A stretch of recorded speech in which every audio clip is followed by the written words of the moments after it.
Oromo Voice Radio English program. Oromo Voice Radio is broadcasting to Oromia at 16-meter band or 17,850 kilohertz or on oromovoice.org website. OVR broadcasts Oromia Insight program every Monday for 15 minutes at 7:15 p.m. Oromia local time. Welcome to Oromia Insight program.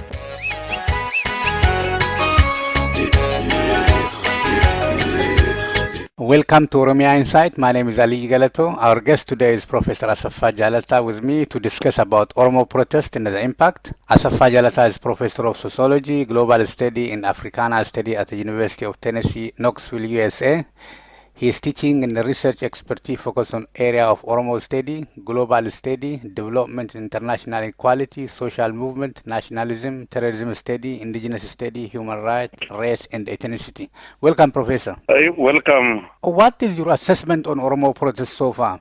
My assessment of the ongoing Oromo protest movement is preliminary and tentative because it's not yet complete. It is ongoing processes. We are going to learn a lot about this movement soon. So it is tentative what I'm going to say now.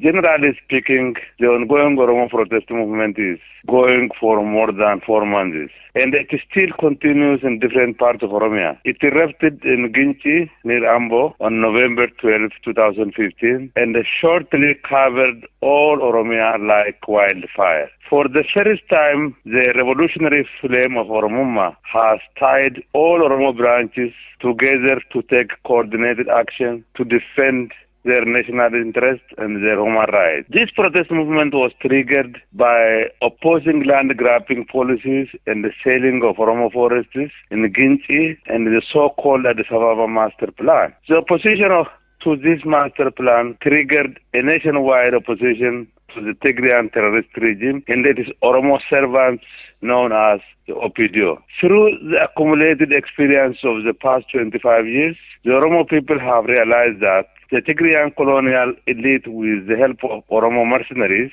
have been expropriating Oromo land and other resources and transferring to themselves and their domestic and global supporters. In these processes, the Oromo people have become alien in their own country, and Oromia has been owned by Tigrians. Consequently, the Oromo people were impoverished and lost hope. Educated Oromo have become jobless, while most Tigrians are dominating and controlling the political economy of Oromia and Ethiopia. The Tigrians who were suffering from poverty and famine in the 1980s have become millionaires and billionaires. The Tigrian colonial elites have been transferring famine to Oromia and other regions by expropriating the land and the resources of Oromo and that of others to themselves and their servant and the global masters.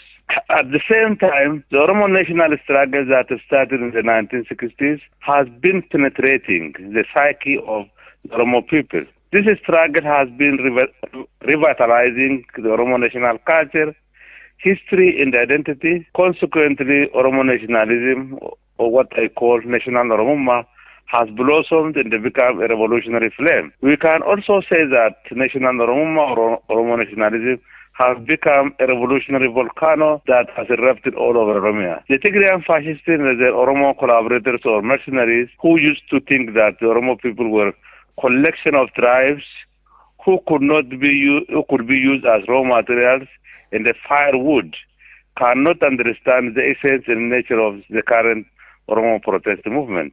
They still believe that by beating, torturing, castrating, lynching, decapitating, raping, and murdering Oromo students, farmers, educators, and merchants can stop the Oromo struggle for statehood, sovereignty, and egalitarian democracy. The Oromo activists and revolutionaries are inclusive and inviting all peoples who are suffering under barbaric Tigrian colonialism and their global masters. All national groups that have courage and the bravery to join the ongoing Oromo struggle can determine their respective destinies and that of Ethiopia. Ongoing Oromo protest movement has opened a new chapter in the history of Oromia and Ethiopia.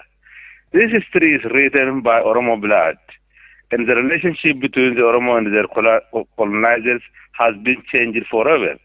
However, The final chapter of this history is not yet written. How the Ethiopian government holding it together despite opposition? The Tigray-led Ethiopian government has no domestic political legitimacy, as all of us know, and it survives by dividing and conquering the largest national groups, namely the Oromo and the Amara. The opposition groups or organizations and the liberation movement do not have adequate financial, military, and diplomatic support from powerful countries, and therefore they are very weak.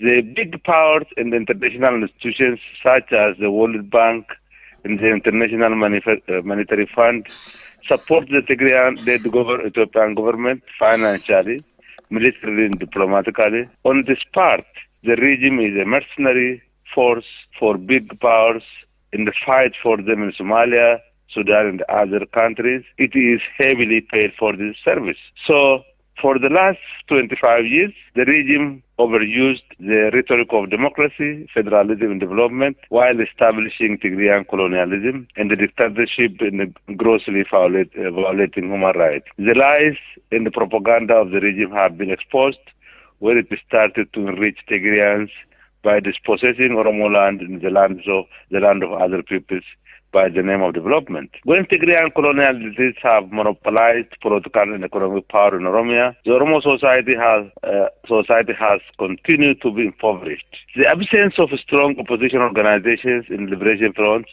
and the lack of unity among these forces have allowed the regime to survive. For sometimes, some people also bought the propaganda of the regime and remained passive for more or less. The determination of the regime to further dispossess the Oromo land through the so-called Asafa master plan and other land-grabbing policies in order to enrich Tigrayans by transferring Oromo resources to them, and the attempt to give a final political solution for the Oromo question have facilitated the emergence of the current protest movement. The current Oromo protest movement emerged without a strong political and military organization. Furthermore, political and military strategies, tactics, and revolutionary actions are needed to overthrow the political economic system of the Tigrayan government. What is going on in Ethiopia is very complex now. Although it is difficult to exactly predict when and how this government will fall, it has started to be rotten from inside. And the Oromo protest movement is intensifying this crisis in the regime. The current prime minister, who is a placeholder or who is a puppet for Tigrayan elite, has only symbolic power over competing Tigrayan warlords who are telling him what to say by ordering him from behind. The state that emerges from 5 million people cannot continue to control, exploit, and dehumanize about 95 million people. It's only survived by sheer military force for the moment. Since the TPLF chiefs even afraid their own shadow, they are brutal and fascistic to maintain the power and the privilege that historical accidents awarded to them.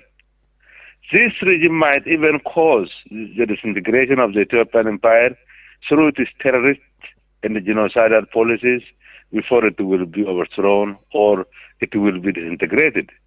The Oromo people and others have no choice except preparing themselves for all possibilities. The ongoing Oromo protest movement has destabilized the regime, but the regime survives by sheer military force that has been financed by global powers such as the USA, England, and China, and the international institutions that I've already mentioned, such as World Bank and the International Monetary Fund. Since the ongoing Oromo protest movement defeated the OPDO and its security networks, now 11 Tigrayan generals rule over Oromia under the martial law.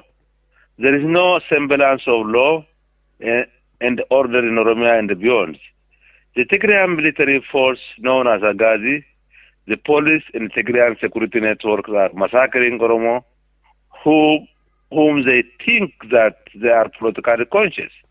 They are also beating, torturing, castrating, raping Oromo girls and women, and capturing and sending thousands of young Oromo into hidden prisons and concentration camps.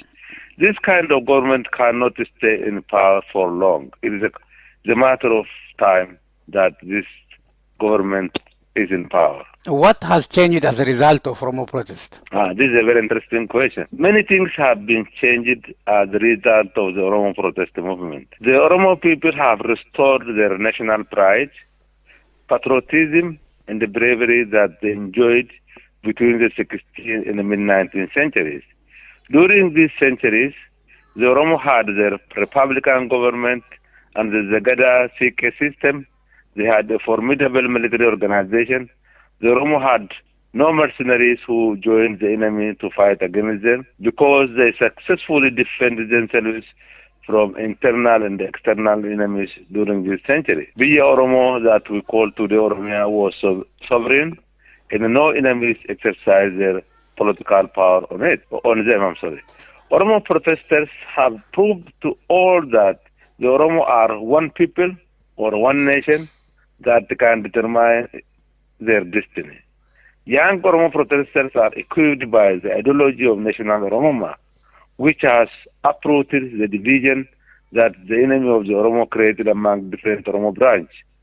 Some Oromo elements that have been suffering from the internalization of victimization are forced to start to rethink about their Oromo national identity in the Oromo national struggle. Particularly, the Oromo diaspora are learning about national Oromoma and rallying behind the Oromo national struggle in Oromia. Oromo mercenaries and opportunists who have been evicting Oromo farmers from their ancestral lands by joining the Tigray fascists are shocked and they started to feel national shame. They are not sure what to do now. The Oromo protest movement is demonstrating that it can destroy Oromo intermediaries or mercenaries who work for the enemy at the cost of the Oromo nation. That is why the Tigrayan fascist junta has replaced the OPDO in Oromia. The Oromo are practically showing that they cannot accept submissive and subservient leaders that the enemy created for them. They only accept leaders who have struggled on behalf of them, calling the names of Oromo heroes and the heroines who have sacrificed their precious lives for them as OLF leaders and fighters. Oromo protesters show the Oromo flag and they say the OLF is our leader without any fear of intimidation from the TPLF government and its OPDO servant. Fear and intimidation have been totally disappeared from Oromo society as a result of the protest movement. Globally and diplomatically, the Oromo protest movement has won world attention because of its political maturity, determination, inclusiveness, and for totally disproving the ideology and the political program of the Tigray-led minority Ethiopian government. Since Oromo protesters only have targeted their enemy, diverse national groups in Ethiopia have somewhat changed their attitude toward the Oromo people and their national struggle.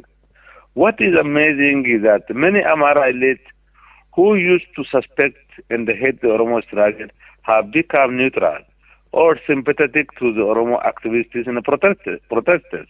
Many of them have openly denounced Tigrayan state terrorism and invited their fellow citizens to join the ongoing Oromo protest movement. Oromo protesters have practically demonstrated that they struggle to establish a democratic system that will exercise the principle of national self-determination and egalitarian democracy that are in line with the democratic tradition, their democratic tradition. Overall, all Oromo who lost hope in their national struggle have restored their dreams of liberation, freedom, and democracy. Furthermore, people like the Sidama, Hadia. This interview will continue next week.